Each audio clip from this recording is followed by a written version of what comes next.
সাবেক এমপি কবরী চিত্রনায়িকা করোনা ভাইরাসে আক্রান্ত হয়ে তিনি কিন্তু মারা গেছেন। মৃত্যুর পূর্বে তার একটা সাক্ষাৎকার ছিল। কি বলেছিলেন জানেন?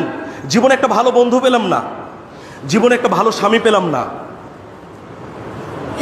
সন্তানরা যে যার মতো চলাফেরা করে, একসাথে বসে এক কাপ চা খেতে পারলাম না, মন খুলে দুটি কথা কারোর সাথে বলতে পারলাম না। এই আফসোসগুলো করে তিনি মারা গেছেন। কেন এই আফসোসগুলো করলেন? তার পারিবারিক বন্ধন সুদৃঢ় ছিল না। জাহাঙ্গীরনগর ইউনিভার্সিটির সাবেক প্রফেসর